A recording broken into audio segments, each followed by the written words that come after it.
अस्सलाम वालेकुम दोस्तों, आज जो वीडियो लेकर के आया हूँ एक ऐसे राष्ट्रपति का वीडियो लेकर के आया हूँ जिसका नाम सद्दाम हुसैन था। वो मुसलमान के कितने बड़े मसीहा थे। तो चलिए आज उनका पूरा ये पढ़ते हैं, इतिहास देखते हैं कि वो कैसे कैसे करके कैसे कैसे मुसलमान का कहाँ कहाँ साथ दिया करते थे। तो चलिए आज ये वीडियो शुरू करते हैं।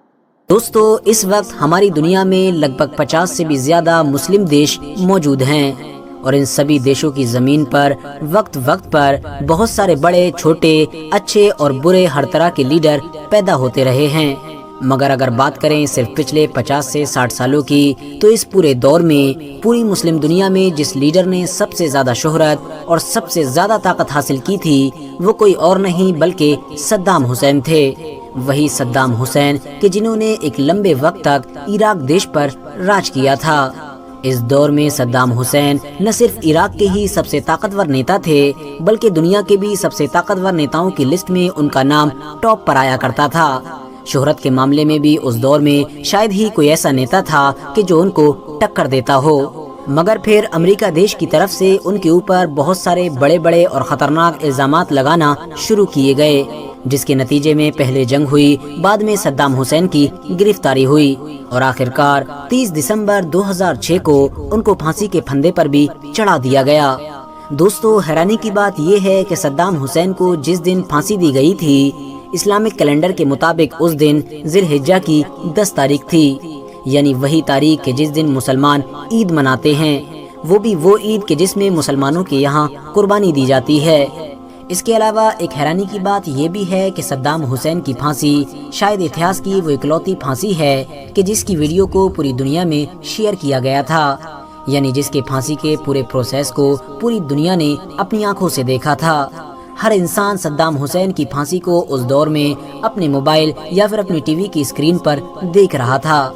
आपको बताते चलें कि जब सद्दाम हुसैन को फांसी से पहले जेल में कैद किया गया था तो उनकी हिफाजत करने के लिए उनके ऊपर 12 स्पेशल कमांडोज को तैनात किया गया था। ये वो 12 स्पेशल कमांडोज थे कि जिनको बहुत सारी फौजों से सिलेक्ट किया गया था। ये सारे के सारे अपने डिपार्टमेंट के एक्सपर्ट माने जाते थे।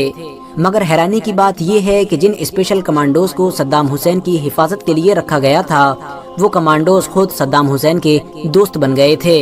इन्हीं 12 सिपाहियों में से ही एक सिपाही ने सद्दाम हुसैन की मौत के बाद उनके ऊपर एक किताब भी लिखी थी, जिस किताब के अंदर ऐसे ऐसे खुलासे किए थे कि जिससे पूरी दुनिया हिल गई थी, क्योंकि इस किताब में सद्दाम हुसैन के बारे में वो सारी चीजें लिखी गई थी कि जिनसे पूरी दुनिया बेखबर थी। और आज की इस वीडियो में हम आपको उसी किताब की ही कुछ चीजें बताने वाले हैं। सबसे पहले आपको बताते चलें कि इस किताब के राइटर ने लिखा है कि जिस वक्त हम लोग सद्दाम हुसैन को उस टीम के हवाले कर रहे थे कि जिस टीम को सद्दाम हुसैन को फांसी देनी थी, तो उस वक्त हमारी पूरी टीम की आंखों में आंसू थे।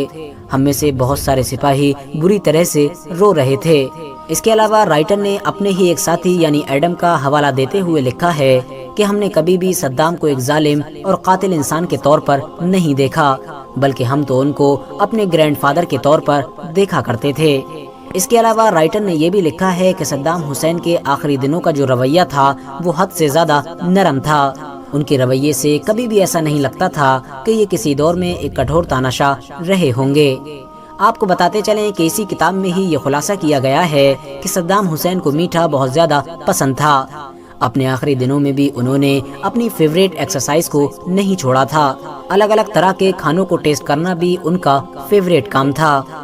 RH नेटवर्क के नॉलेजेबल फ्रेंड सद्दाम हुसैन के आखिरी दिनों में उनके साथ ज्यादातर वक्त गुजारने वाले अमेरिकी फौजियों ने ही इस बात का भी खुलासा किया है कि सद्दाम हुसैन ने अपने आखिरी वक्त में कि जब उनको फांसी पर ले जाया जा रहा था तो एक कोट की मांग की थी, यानी उन्होंने कहा था कि मुझको पहनने के लिए एक कोट दिया जाए। और ये मांग उन्होंने एक बार नहीं बल्कि 2-3 बार की थी और आखिरकार वहाँ मौजूद लोगों को सद्दाम हुसैन को पहनने के लिए कोट देना पड़ा था। जब उनसे ये सवाल किया गया था कि आखिर वो अपने आखिरी वक्त में एक कोट क्यों पहनना चाहते हैं, तो सद्दाम हुसैन ने ये जवाब दिया था कि क्योंकि आज बहुत ज्यादा सर्दी पड़ रही है। हो सकता है कि जब मुझको फांसी के फंदे पर ले जाया जाए तो सर्दी की वजह से मेरा जिस्म कांपने लगे और इसको देखकर मेरी कौम यानी इराक के लोग ये न समझें कि उनका लीडर मौत के डर से कांप रहा है। دوستو صدام حسین کے آخری وقت میں ان کے ساتھ رہنے والے سپاہیوں کے مطابق وہ اپنی زندگی کے آخری وقت میں بہت زیادہ سکون میں تھے۔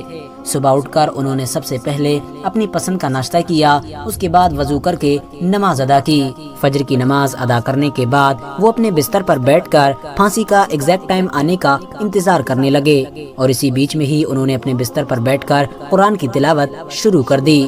دوستو ان کے ساتھ رہنے والے سپاہیوں کا ماننا ہے کہ اس وقت میں صدام حسین بہت زیادہ مسکرا رہے تھے، اور یقیناً یہ مسکراہٹ امریکی سینکوں کو بھی بہت زیادہ کنفیوز کر رہی تھی، کیونکہ ان کو حیرانی تھی کہ آخر ایک انسان اپنی موت سے چند لمحے پہلے اتنے زیادہ سکون اور اطمینان میں کیسے رہ سکتا ہے۔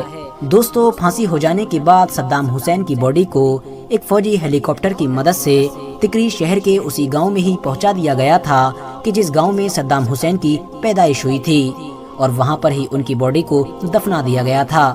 اس کے بعد اس کے اوپر ایک مقبرہ بھی بنا دیا گیا تھا۔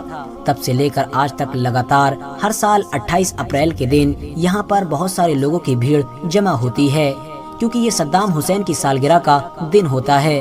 اس دن جمع ہونے والے لوگوں میں بڑے لوگوں کے ساتھ ساتھ اسکول کے بچے بھی شامل ہوتے ہیں۔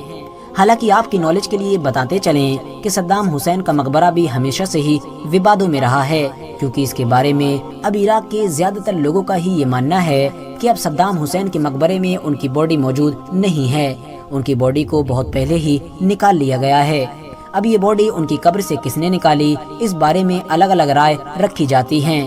کچھ لوگوں کا ماننا ہے کہ جب سن 2015 کے قریب میں عراقی فوج اور ISIS کے بیچ لڑائی شروع ہوئی تھی، تو اسی لڑائی میں ہی صدام حسین کے اس مقبرے کو تباہ کر دیا گیا تھا، جس کی وجہ سے ان کی لاش بھی ان کی قبر سے غائب ہو گئی تھی۔ جبکہ کچھ لوگوں کا یہ بھی ماننا ہے کہ ایک ایسا شیعہ سنگٹھن کہ جو صدام حسین سے حد سے زیادہ نفرت کیا کرتا تھا، اس نے صدام حسین کے مقبرے پر بم سے اٹیک کر کے ان کی باڈی کو ان کی قبر سے غائب کر دیا ہے۔